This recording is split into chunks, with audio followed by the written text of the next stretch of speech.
I think one of the main reasons why I love World War II history so much and stories from that era so much is that it really was the last time, probably forever, when the world truly came together for a good cause, saying, hey, this horrible thing's happening. Everybody needs to pitch in and do their part so we can stop this and move on. And I'm so thankful that many filmmakers continue to make stories from that. But in this case, Steven Spielberg and Tom Hanks for doing this third show in this collection, because they really are very special.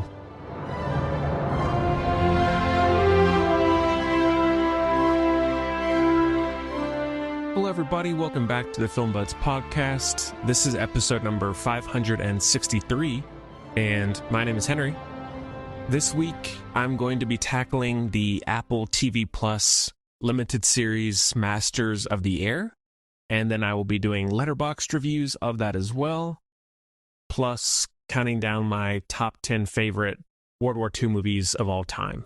So that should be really good. Thank you very much for joining us. Make sure to hit that subscribe button, rate, review, like all that stuff. One thing, make sure to keep an eye out for video podcasts coming hopefully soon. I'm still trying to figure out the setup for that and how it's going to be coordinated exactly, but I do hope to get some FaceTime and get a little bit more variety in that way, so it's not just audio and you can have a little bit more interaction possibly with me. So it's long overdue, but trying to get around to it now. Make sure to check out our premium podcast page, which is filmbuds.bandcamp.com, where you can get collections of all these shows, and it's, of course, ad-free. You get to download your own copy, so just in case things were ever taken away, you'd have your own MP3 version, as well as our primary website, which is filmbudspodcast.com. And all that is in the show notes. We have a link tree, so please check out all those links. There's a lot to discover. Not much else to say. I want to go and talk Masters of the Air, and do have a clip, so take a listen. So you're happy? A girl worth writing to is hard to find. Not if you know where to look. I'll miss you every second. Major Egan. You were the first pilot assigned to the 100th. Me and Butler. You are in charge of 35 planes and 350 air crewmen.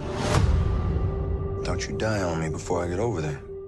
All right, Masters of the Air came out in early 2024. It's created by John Orloff, but the two main producers on the movie were Tom Hanks and Steven Spielberg. And as I alluded to in the intro, it is the third companion series in the collection with Band of Brothers and the Pacific. It stars Austin Butler, Callum Turner, Anthony Boyle, Dara Cowley, Barry Keoghan. Pretty decent cast. And the synopsis is, during World War II, 5 miles above the ground and behind enemy lines, 10 men inside an aluminum bomber known as a quote-unquote flying fortress battle anti-aircraft fire and unrelenting flocks of German fighters. So I had been meaning to get around to this one for a while. I knew it was going to be good, and I knew it was going to be very emotional and special, as silly as that is to say. So I was kind of saving it for the right time. Band of Brothers remains one of my favorite shows of all time. I think it's one of the best shows ever made, honestly. And the Pacific, while not as good, still very strong. As anyone who listens to the show a lot knows, I love World War II history in all respects. I just cannot get enough of it. I watch every movie, TV show, try and read every history book. I never get bored of it. As well as one nostalgic or personal connection that I have to it is my late father was a pilot, not in the military, but he did teach military pilots at one point, and he's always loved not only World War II history, but World War II aviation, the American airmen, as well as the British RAF. He just was obsessed with that, built every model, and had every single book imaginable. So I grew up with all that around me, and I've come to also have a love of flight. So even more so than the other two shows, this one drew me in a little bit more deeply from the get-go. One thing I didn't know about it, at least for the first 4 or 5 episodes, they were directed by Kari Joji Fukunaga, who directed the first season of True Detective, which is also one of the best TV seasons ever made to me, as well as Beasts of No Nation, No Time to Die, a really, really great director. There was also Dee Reese, who directed the Netflix movie Mudbound. It's also shot by Adam Arkapaw, who collaborated with Kari Joji on True Detective. He also shot Macbeth, Assassin's Creed, a really underrated cinematographer. But anyways, long story short, this is easily one of the best shows I've seen in a long time. It is very traditional in style. Like, there's nothing really that flashy about it. There's some gore and graphic content, but nothing too crazy. And it's very character-based. It's very story-based. There's not a lot of fat to it. It's 9 episodes. For one, Callum Turner and Austin Butler, amazing as the 2 leads. Like, they're both big rising stars, and they both have a lot of talent, and I was never bored when they were on screen. The costume design is by Colleen Atwood, who's one of the most celebrated costume designers ever. And like the other 2 companion shows, there's such an emotional resonance to this story. And yes, sure, I'm the history buff, so I'm maybe attaching more or getting more out of it than the average viewer might, but it really immerses you in the sheer terror of being up in one of these bombers where you are not that well protected. Bullets and shrapnel can shred through the walls of those planes easily. The tide can turn on a dime, and suddenly you have to get into action. If you get shot down, there's maybe a chance of you being able to parachute out, or you might just be stuck in there while the plane falls to the ground and explodes. And one strong piece of direction, I think, in cinematography too, is one thing that allowed me to really feel the panic and the surprise and the speed of planes flying by the bombers was there are these POV shots of the gunners on the side of the bombers, and they'll go from one side to another in terms of swiveling their gun as a fighter zooms by, and that immediately makes you think, holy crap, they're going fast. Like, this is insane. And the amount of planes that are flying all around in these huge dogfights, I can't imagine what that must have been like. And I would have been afraid, honestly, of shooting my own fighters or my own bombers down, because things can move so quickly and direction can change that I don't even know how they hit anything at that. But whenever they're up in the planes doing bombing runs over Europe, it's so intense, so nail-biting. And not only that, but what I appreciated, it is a true story, of course, in most ways. But one thing I find aggravating in a lot of war movies is that somehow most of the lead characters will come out unharmed while everyone else around them is dying or getting torn up. A lot of the characters in this do die suddenly. There are the through lines of the characters, but there are many who you're like, oh my God, that person just died. And big stars too in this series. It's not just the lesser known actors. With one being, I won't spoil it, but there's one where one pilot is going down after he was shot, and he decided to try and stay with the plane and crash, but something goes wrong right before they hit the ground and blows up. You're like, okay, well, that person's gone. And then also there are moments with the characters who don't get to say goodbye to their friends, because that's how it was. Sometimes certain squadrons or groups would go on a mission without others, and then some of them wouldn't come back. And those friends, whoever, would not even get to see them before they died. And that feels very, very real.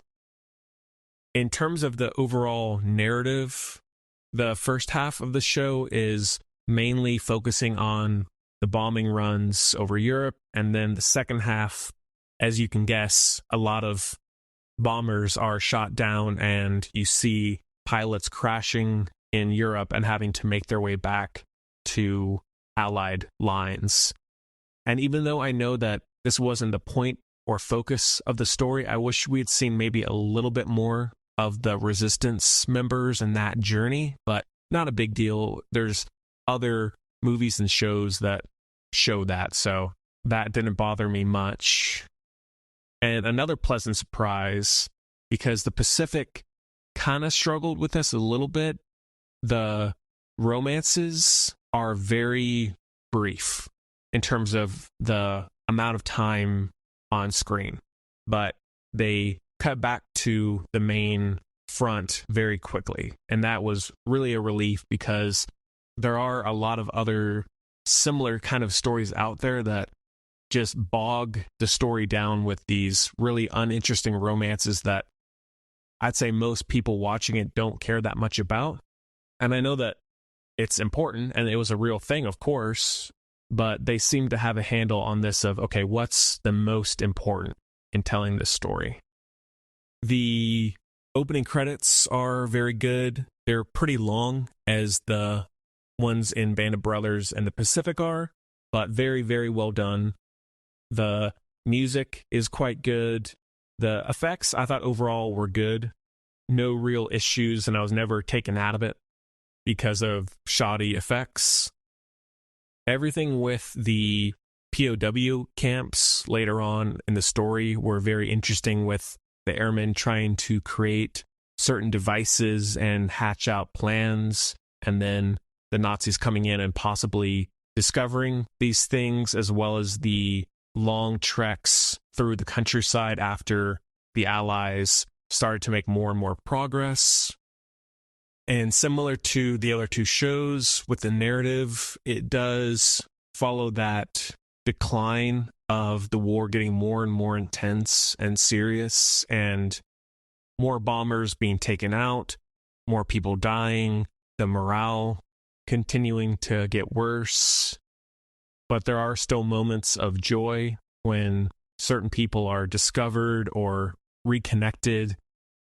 I didn't know that it was going to include this, but the introduction of the Tuskegee Airmen, who were a very integral part to the war, and I highly recommend you look into them if you don't know who they are. While I don't have any first-hand experience, of course, with this world or anything along those lines, it does seem like they did the best they could at giving the utmost respect and honor, as they did in the other two shows, for these men, and they're very well-rounded. They show the good sides, the bad sides, the nice things that they were able to do, but also the really horrible things that they had to go through and witness. All in all, I can't recommend it enough.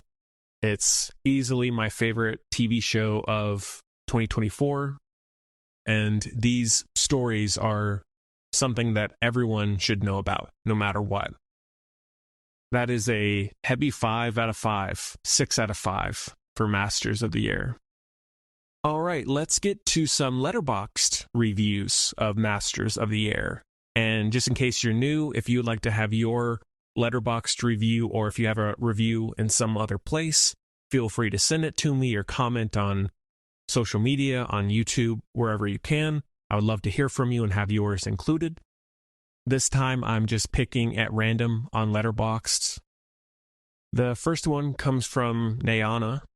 Hopefully I'm saying that right. Gave it 5 stars. Says, the final episode couldn't have been more satisfying. In fact, in my opinion, it stands among the greatest finales ever produced. Pretty high praise there. Jeremy Johns gives it 2 stars. Says, too many characters. Band of Brothers had a lot of characters as well, but you got to know them. It wasn't just an endless parade of people whose names you won't remember getting shot down and killed. The 2 leads are cartoonish caricatures who I never really cared about. It feels like someone told an AI to write a script about the 1940s and the war, but make it really 1940s. And it's shot on an iPhone using Instagram filters, or at least it looks that way. Rilo44 gives it 4 stars, says not quite as good as Band of Brothers or The Pacific, but still a well-made and well-acted drama told from the skies of World War II. A good ensemble cast helps tell the personal stories of the men that flew the planes for the Air Force during the war, and I recommend this to anyone who is interested in World War II history. Last one comes from Mary, sorry if I said that wrong, spelled Mari, gave it 3 stars and says, Thirst Watch for Callum, complete. Well, thanks again for that, and yeah, I would love to hear anyone's review out there, big or small. Just get in contact with me, send them my way. Let's end off with my top World War II movies of all time. I haven't seen every single one, of course, but I've seen the majority over the years. I rewatch a lot of them, so I don't think I'm missing many. Not only that, but since I do plan on doing a lot of other World War II movies and shows as featured reviews, I will be doing other related lists like top 10 most underrated movies, worst movies, shows, that kind of thing. So if it's not on this list, that doesn't mean that I don't hold a certain movie in high regard, but I had to make my top 10 as to the things that connect with me the most, the things that I like to revisit or that makes me think about the most. I just don't want mine, as much as I can, to be the exact same predictable choices. Number 10, The Imitation Game. I've seen this a handful of times. It's a fairly, despite the dark nature of it, it's kind of an easy watch, I find. I don't know why exactly, but Benedict Cumberbatch is amazing. It's about the story of Alan Turing, who broke the German Enigma radio code during the war, but then he would later be prosecuted because he was gay, and it follows his rise and fall.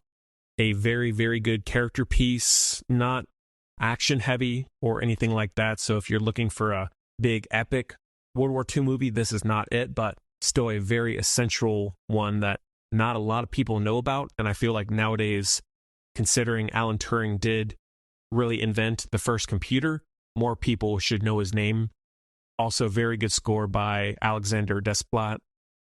Number 9, Hacksaw Ridge. I saw this one in theaters. I've watched it maybe 2 or 3 times in total. It's a very intense film. Mel Gibson does, in his own way, have an obsession with violence and gore. Sometimes that works for him, other times not. But the introduction of this real-life medic who refused to carry a gun in the Pacific as he was on the battlefield and trying to save people is very touching and almost unbelievable in terms of how selfless and brave he was.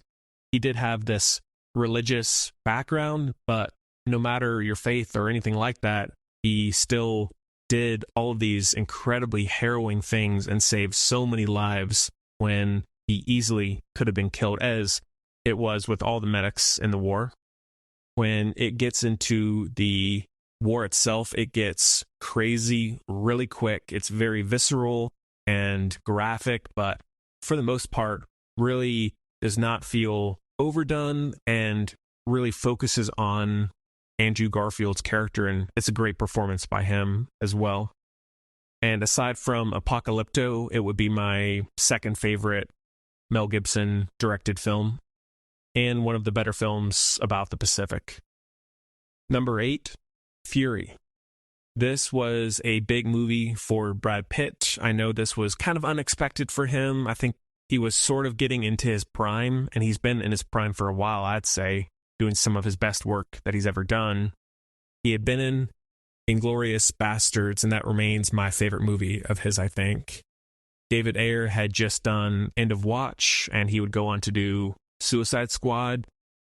Despite this movie maybe having a few too many over-the-top styles in terms of writing of these men bouncing back and forth and a little too modern with how they speak, it's very gritty and puts you into that dark, horrible part of the war And like Masters of the Air, it gives you a slice of life as to a very specific part. So Masters of the Air was in planes, Fury is in tanks as they go across Europe. I don't love Logan Lerman in everything, and he's the typical Logan Lerman in this, the fish out of water, kind of timid guy. Shia LaBeouf is good. He was getting into his method acting at this stage, and it's maybe a little too much, but as a performance by itself, it's strong. However, I will say Michael Pena, maybe a little miscast. Don't love him in this, but incredible action, very effectively claustrophobic. It looks great, despite it being a very washed out, gray-looking movie. And the final action sequence is very epic. Definitely one of the more epic endings to a war movie in quite some time. Number 7, Flags of Our Fathers, the Clint Eastwood film. And I was debating on if I liked Flags of Our Fathers more or the companion film that he did, Letters from Iwo Jima, and I think I like this one a little bit more, even though the other one is very good. This was one of the first World War II movies that really had an impact on me. I had seen Saving Private Ryan and a few others at this point, but I was still fairly young, probably too young, to go and see this. It follows the true story of the Marines on Iwo Jima who raised the flag on the hilltop in that iconic photograph that everybody probably recognizes and is one of the most famous photographs of all time, I think. I read the book at the time, and it's a very good book, but it's a very interesting, unexpected story because you don't, looking at that photo, at least I didn't immediately think, okay, who are these guys? Where did they come from? Why did this happen? And this gets into all of that, the time when they're in the war and they're losing friends, the random choices of them being picked to be a part of this photograph, and then the aftermath of the war of being these kind of celebrities for the war effort. It's one of Clint Eastwood's best directed movies. His score that he did is very good, and that introduction to the island hopping strategy and them getting on Iwo Jima and things seeming okay, and of course they weren't. Number 6, Jojo Rabbit. When this was released, or the trailers were released, I think everybody was like, what? Are you seriously doing a comedy about Hitler, a satire about Hitler? This is going to be so offensive, so terrible, like it cannot be good. And turned out to be the exact opposite. It's Taika Waititi's best movie. Him playing Hitler is hysterical. And just in case you haven't seen it, it is not necessarily what you expect. It does do a lot of commentary on the Nazi regime and the ridiculousness of it all, and manages to make you laugh at a lot of points, but has a lot of very touching moments, with one of the more referenced ones being the shoes that the young boy finds. I won't say anything more than that, but that's heartbreaking, and there are a lot of moments like that that also look into the young boys who were drafted by the Nazis to fight towards the end of the war because they were losing so many of their regular soldiers.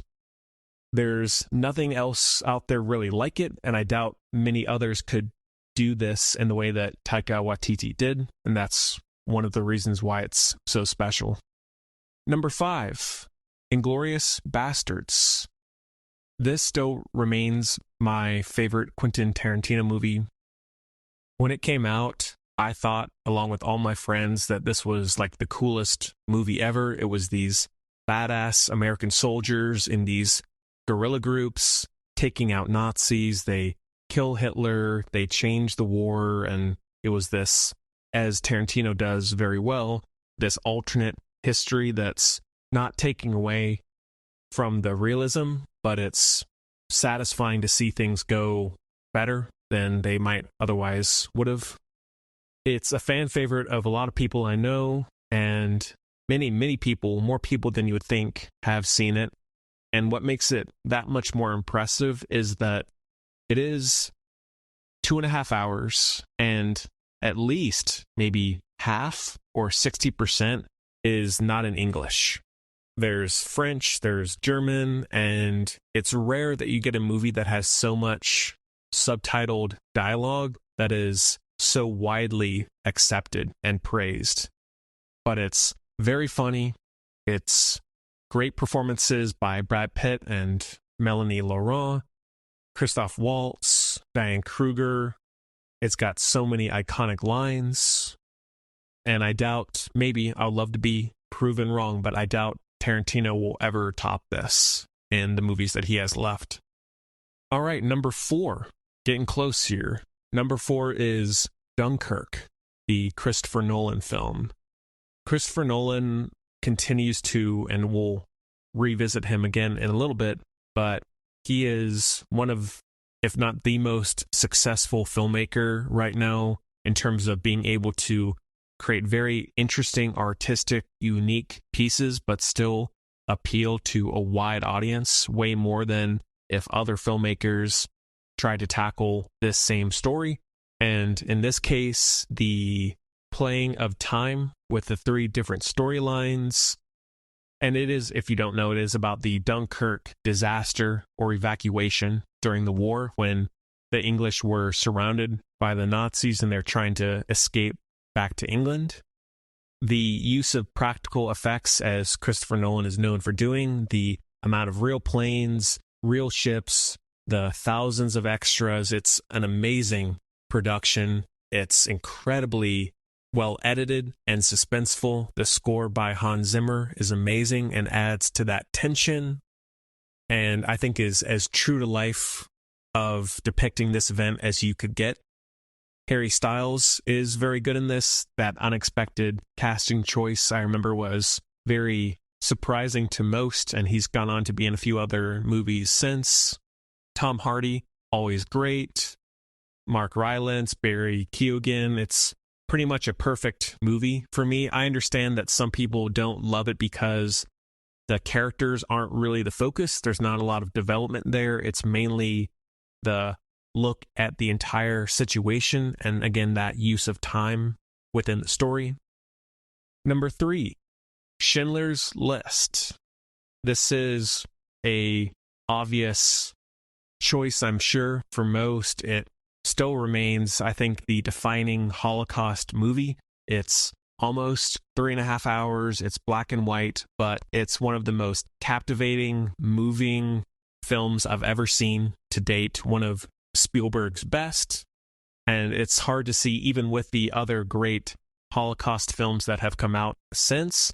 I don't know if I ever see this one being topped anytime soon.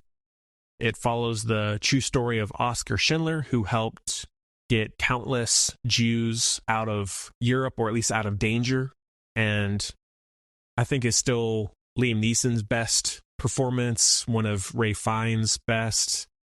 Plus, for a movie that is black and white and about the Holocaust, it looks beautiful. There is a lot of handheld cinematography, but it works perfectly.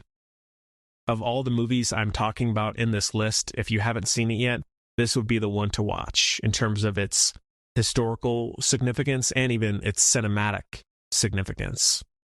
Number 2, Oppenheimer.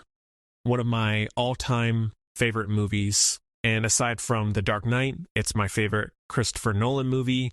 Like I was saying with Dunkirk, no one else could have done Oppenheimer like Nolan did. If someone else had done this, I think it would have made $5 million. It would not have gotten the awards attention. It just would have been swept under the rug. But Nolan made it his own, made it this huge epic. It made almost $1 billion and is Cillian Murphy's best performance, I think, to date. Robert Downey Jr., one of his best. The cinematography and score, the still very, unfortunately, very timely idea or message of this movie of the atomic bomb totally changing the world forever. It's never been the same, and it gets into that discussion of, you know what you're about to do. You need to know the ramifications of this, and the discussions with Einstein in the movie of him saying, this is hard to even predict what will happen after this bomb drops, and could this destroy the world? And Oppenheimer at the end really kind of coming to an understanding of, what have I done? It also, on a smaller note, it really satisfies my ADHD. The editing is very quick, and it's almost like a 3-hour montage in a way, but I can watch this and I feel like I get calmed down in a weird way, even though it's very intense. I don't know if I'm alone there, but I noticed that right from the get-go. All right, number 1, Saving Private Ryan.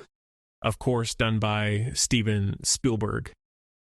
I know everyone talks about the opening sequence, and it is one of the most unbelievable sequences ever put into movies, in my opinion, in terms of the reality of it. And I know when a lot of veterans went to go and see it, they had to leave the theater because it was too real and visceral for them. But while that part is, of course, great, the rest of the movie is amazing as well. It's not just, oh yeah, that first 20-30 minutes is all that's good. No, I think the entire movie is top-notch, one of Tom Hanks's best. The ensemble cast, the trek across Europe for this guy, and that idea of, is it worth it to sacrifice or possibly risk the lives of these squad members for rescuing one guy? What are the pros and cons, and how do each sides feel about it? Yeah, I don't think I'll ever really get over watching that for the first time and not knowing that much about it and being completely shocked and blown away by everything that they presented. And yeah, that is my top 10 list. Please let me know your top 10 or your top 5, whatever, what you think of my list. If you think things should have been removed or included, whatever. But remember, I will be doing other lists like this, so there will be plenty more discussions about World War II cinema. That is about it for the show. As always, rate, review, subscribe, like, share with your friends, follow us on social media, visit our website. Well, I hope you enjoyed it as much as I did, and I'll see you next time.